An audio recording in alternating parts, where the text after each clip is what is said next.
Welcome, I'm Bev Adams. I own an independent paper crafting business showcasing products from Stampin' Up. I made this fun Z-fold card with products from Stampin' Up. I sell the products I used in this project and also a few items to make crafting more convenient. I'll have the free detailed directions for this project on my website. I'll have the card kit with all the consumables in it. I'll show you that in a little bit. So if you would like to make this project, you can order Thoughtful Blooms. This is a Sale-a-Bration stamp set that you can get for free. I am also using the small blossom punch, also a Sale-a-Bration item. So this is free with a $100 order. This is free with a $50 purchase. Also in this kit, I am using the brick and mortar embossing folder. You could make this card without the embossing if you need to.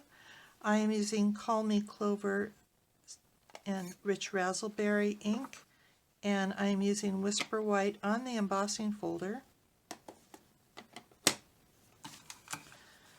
I also used the 1-inch circle punch, and this punch came in the Delightful Label punch pack. This comes with a stamp set and some inks and things. That is a really fun kit. You could also use just squares cut from Very Vanilla and Rich Razzleberry. The card kit has a Very Vanilla envelope, a piece of Rich Razzleberry, 5.5 by 4 1/4. This is a piece of Very Vanilla that is 3 3/4 by 11, scored at 5 and 10. I have some large and small Stampin' Dimensionals, a little bit of our Very Vanilla scalloped lace trim, a few rhinestones, a piece of Very Vanilla that is 2.5 by 4, a piece of Rich Razzleberry. This is just scrap, but I put in a piece that's 2 3/4 by 4 1/4.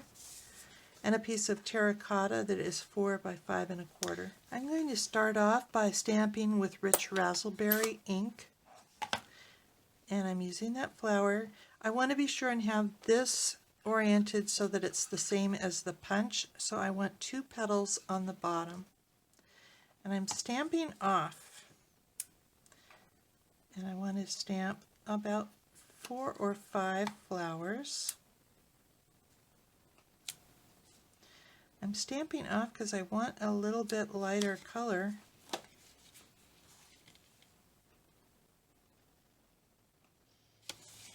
Oh, I didn't stamp off for that one.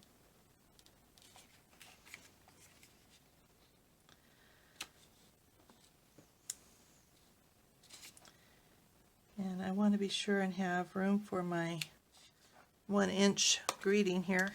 I want to stamp thank you, and this is full strength.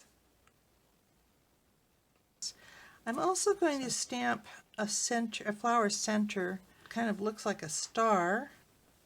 This gives more detail to this flower. It's an option. Skipping this one.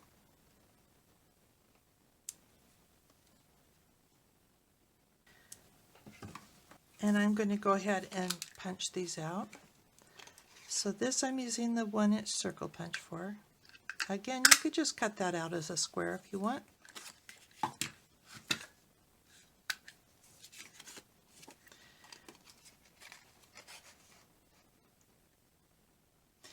And I turn my punch around to the back so that I can see what I'm punching out.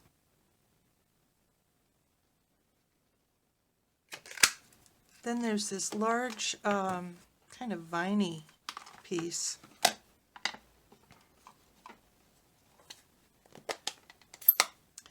And I'm going to stamp in Call Me Clover, and I'm kind of going in a diagonal, more or less.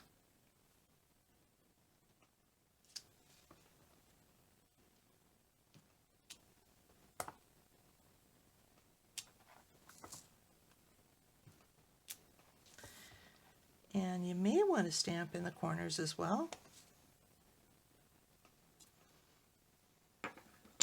So So depending on how many of these is how many flowers you're going to need. And then I'm going to use this brick and mortar embossing folder. I wanted to be sure and stamp this first. And this is a Stampin' Up! 3D. On the side that has Stampin' Up!, this is the part where the bricks kind of go down and you can feel the ridge of the mortar section. And I'm just tapping it all over the embossing folder. I want my brick to be going horizontal in the same direction as my card. So I'm just going to close that up, and I'm bringing in my die cutting machine. I want to use just the platform by itself. I do not need either one of these clear plates. And I want to put my embossing folder, I like to put the folder going in first. I do not want the fold on this side. If you don't get these big folders in exactly right, and you get it in this way, it can actually rub this fold against the inside of your machine, and it can actually damage the hinge part of your folder. So I like to have the folder in first, and then double check that it's tucked in right on the platform. I'm using the blue 3D embossing plate that will give the right thickness to go through. And what that does is inks between the bricks so it looks more like mortar. This stamp set is arranged so that you can make these flowers all kinds of different ways. You can color in the background of this leaf. You can use different centers of flowers, or you can use these flowers along the ends of your vine and put a big flower in here. You can stamp this as a solid color and then stamp veins of this. You can get all kinds of different flowers. It's also got this lovely border that I'm going to put on the inside of my card, and I'm just using Rich Razzleberry there.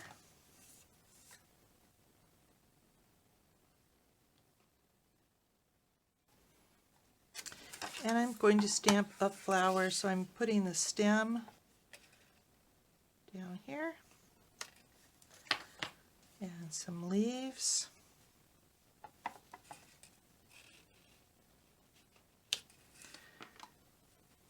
And then I'm going to do that stamping off on the flower again.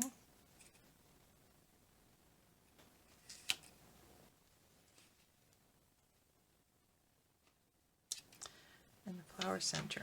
You could also stamp any of this on your envelope as well. So this card base is just a quarter of a sheet. I'm going to go ahead and adhere this big part on my card base.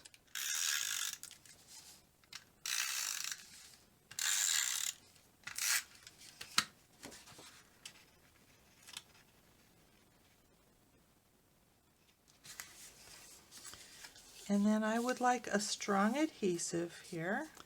So I have given you some tear and tape. And so I'm putting that right on the fold. And this piece is a little bit too long. That's okay. And I'm just going to add a little bit more of just general adhesive to keep that flap there.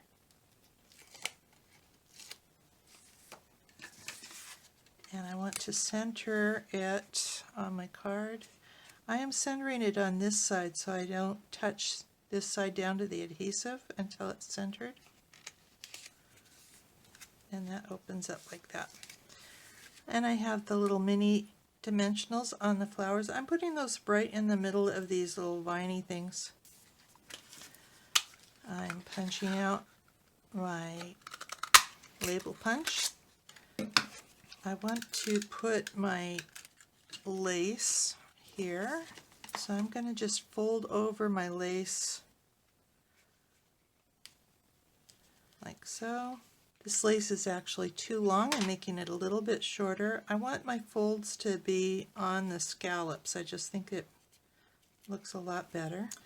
On my sample, I put this lace on the back of this piece, but I just wanted to put it on my card base so I could try different sizes, different backgrounds. This is the 1 1/4 inch scallop circle punch. This is the 1 1/4 square that you can put that way, or you can turn it on the side, maybe have longer lace, turn it on the side that way, either one. But I think I will go ahead and use this piece because I'm kind of partial to that punch. And I think that this needs to be a little bit longer, so I'm going to open that up.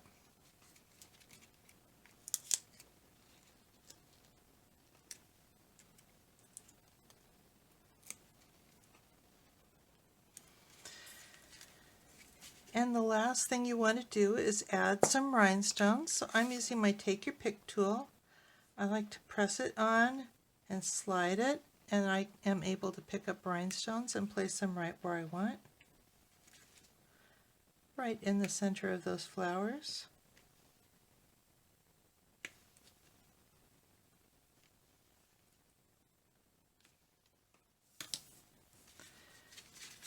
And there it is, a Z-fold card. Here is the web address for this project, where you'll find the free detailed directions and links for the products I used. And you'll find a PayPal button to order the card kit you saw in this video. Under Shop, I have tips for online shopping, frequent shopping rewards, and products I offer to help you stay organized. I offer a cardstock sampler, taggers to help you identify those dies with lots of similar shapes, heavy-duty bags to store 12 by 12 and 6 by 6 paper, a replacement tip for the fine tip glue pen in case yours gets clogged, and a bow maker. Share my Evernote notebook of current products for a nominal contribution. It functions as a fully searchable catalog. Inspiration takes you to all my projects.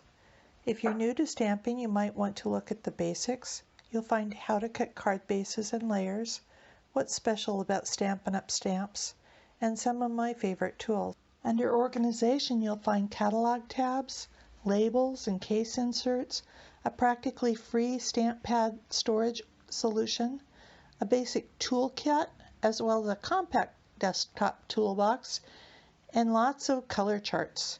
You can take a tour of my craft wall. More organization means more time for crafting. Come stamp with me here in Ventura County, California, or get the best deal of all and join my team of crafters. The team is called SIP Together, and it stands for Stamps, Ink, and Paper Together. The team is made of crafters who want to save money on the products they buy, share with a few friends, or grow a business like mine. Be sure to subscribe to my website and on YouTube. I'd love to hear your comments. Thank you for joining me. Talk to you soon. Bye.